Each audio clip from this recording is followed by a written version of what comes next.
Have you ever woken up with the strange and persistent feeling of inhabiting a world that doesn't quite belong to you, as if you were a lost guest in a land of shadows whose original laws or celestial coordinates you no longer remember? This perception of strangeness, which contemporary society often dismisses as mere loneliness, melancholy, or social inadequacy, is in truth the most precious vibration your consciousness can emit in this specific incarnation. It represents the first, timid but ineluctable signal of the awakening of gnosis. This term does not indicate sterile intellectual study nor academic memorization of abstract concepts, but refers to a direct, visceral, and transcendental knowledge of the heart that precedes every form of logical thought. According to the ancient wisdom passed down to us from Thoth's visions and the disruptive revelations contained in the secret texts of Nag Hammadi, the physical universe we experience through the five senses is not the ultimate source of reality, but rather a dense, heavy, and partially distorted reflection of a realm of eternal light called the Pleroma. Your soul was not born to submit to the laws of gravity, scarcity, or biological decay. It fell into this three-dimensional plane as a result of a series of energetic involutions that intertwined the incorporeal spirit with the heaviness of material particles. The entire cosmic drama we perceive today as the only possible reality finds its roots in the archetypal descent of Sophia, divine wisdom, the feminine emanation of the absolute source who, driven by an irrepressible desire for creative exploration, ventured towards the extremities of the lower regions until she lost herself in the densities of unconsciousness. This fragmentation of the original light involuntarily gave birth to what Thoth defines as the demiurge,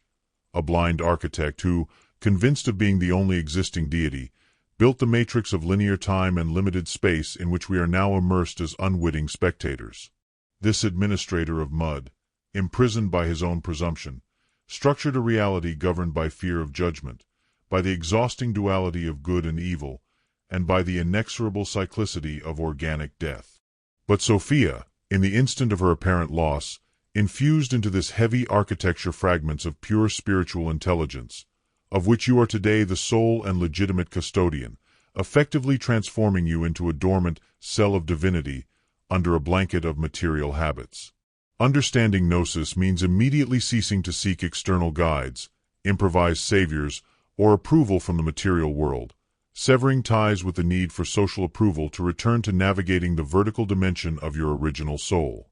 Leave us a like, followed by a hype, here, now, and I will know that you have chosen not to turn back and that your soul is aligned with this undeniable truth. To decode your current position in the great universal game with surgical precision, Thoth invites us to meditate on the ancient and majestic parable of the Son of the King, better known in mystical traditions as the Hymn of the Pearl.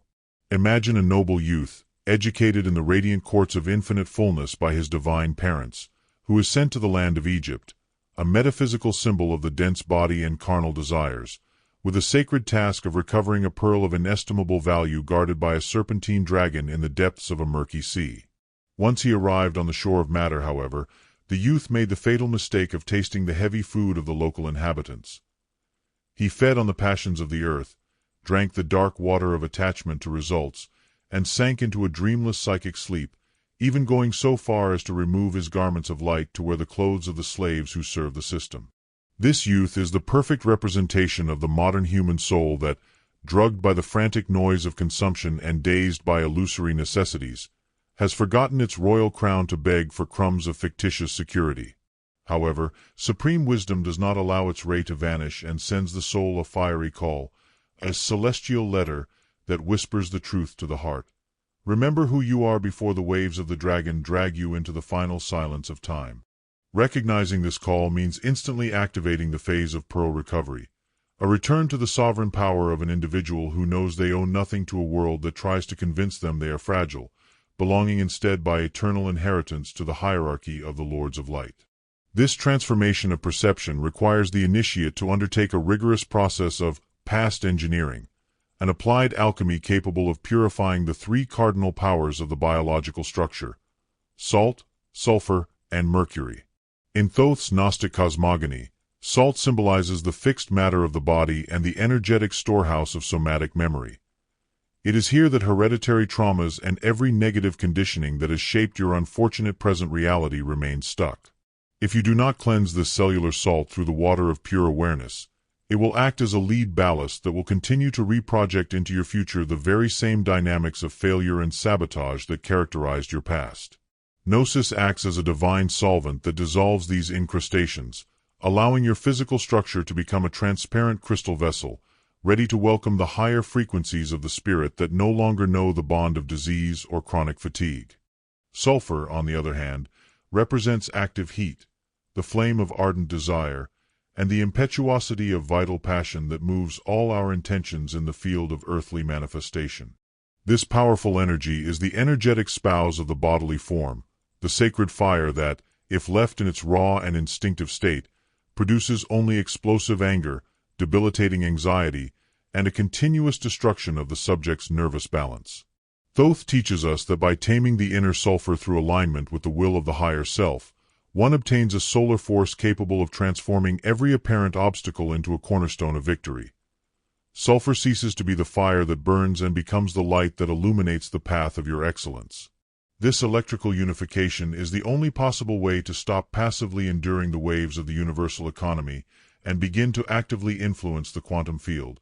imposing your harmony where before only the blind disorder dictated by the frequencies of the archons of doubt reigned. Desire then ceases to be a craving that enslaves and becomes a divine command that organizes matter into forms of beauty, health, and constant prosperity, transforming daily life into a golden temple consecrated to truth. Finally, the transmutative power of this secret map of freedom reaches its perfect and decisive expression in the third principle, Mercury, which in occult wisdom embodies the pneumic spirit and the aerial mediator of our consciousness. It is the channel through which Sophia filters into your brain centers to reconfigure old neural patterns of submission, acting like a laser beam capable of sculpting physical reality according to the decrees of higher vision. While the human mass lives by identifying exclusively with the dense container of the physical body, he who awakens Mercury within himself becomes a fluid, volatile, and multidimensional being, capable of resonating with frequencies that the logical mind would deem impossible to manage. When salt, sulfur, and mercury cease their millennial struggle and merge in the sacred fire of unitary consciousness, the atomic event of the Golden Man manifests, the sacred marriage between human biology and the universal spirit. In this regal state, the individual no longer has to laboriously strive to obtain their well-being, because fullness becomes a natural radiation emanating from their purified tissues. Every shadow vanishes from their energetic horizon because their ninth dimension vibration is incompatible with the parasitism of earthly doubts. It is vital to understand that this gnosis is not the prize for exhausting effort, but a spontaneous revelation that occurs the moment your silent presence becomes a magnet for the perfection of the celestial Pleroma. To throw open this solemn vision and inhabit it permanently, it is imperative to cease all immediate reactivity towards the mirages projected by the physical senses, which function as energetic customs officers trained to keep your consciousness confined in smallness and separation.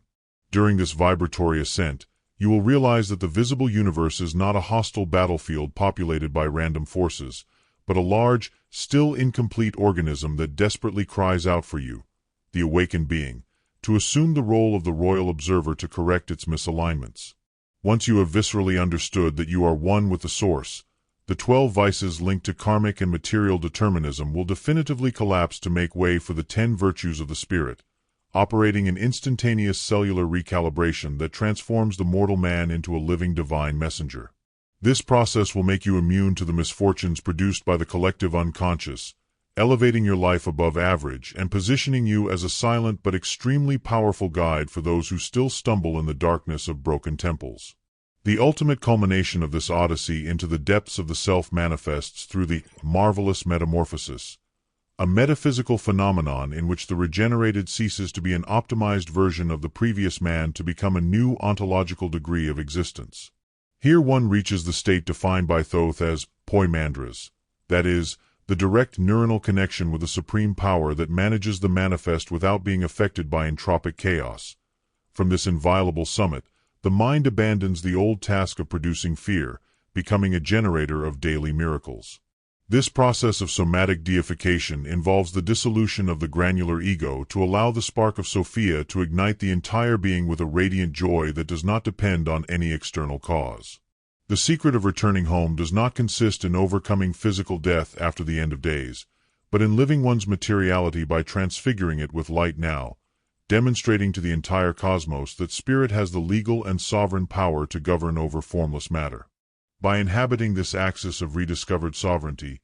you will definitively cease to be the shipwrecked victim of an inscrutable destiny to elevate yourself to the rank of scribe of your reality and unchallenged guardian of the divine pearl you once went to seek. There will no longer be any clear distinction between what happens externally and what you emanate from within, because the mirror of the universe will reflect with surgical precision only the decree of your inner pilot, an order of abundance, beauty, and infinite wisdom that resonates from eternity to the present. You have finally arrived at the moment of final redemption, where the labyrinth built by the dreams of others disappears to make way for the solar architecture of your personal heavens. Remember that once the wisdom of Sophia has revealed the real structure of the invisible spheres to your gaze, nothing can ever again bring you into slavery. You are the guardian of the primordial sacred fire, the heroic spirit who has conquered oblivion, and the radiant child of truth who has finally understood that he never left his true home in the heart of supreme light. The path is laid beneath your feet. Now it is up to your will to proceed with the royalty that belongs to you by divine right, honoring every second of this awakening as the birth of a new universe. Tune in now to the octave of the One and forever inhabit the majesty of your true stellar origin, acting as the agent of divine change on earth that we have awaited for millennia. I now invite you to seal this solemn vibratory commitment through 3 gestures charged with universal force.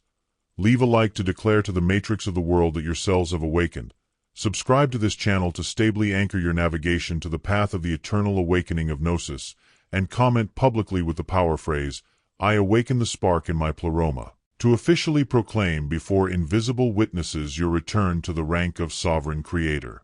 I thank you deeply, knowing that your presence and your choice are the very foundation of this mission. May your inner coherence be your inviolable lighthouse, guiding you towards the most audacious and limitless expression of your potential. May abundance resonate with every one of your truths and the glory of your stellar origin shine perennially through every one of your conscious acts of creation. See you soon.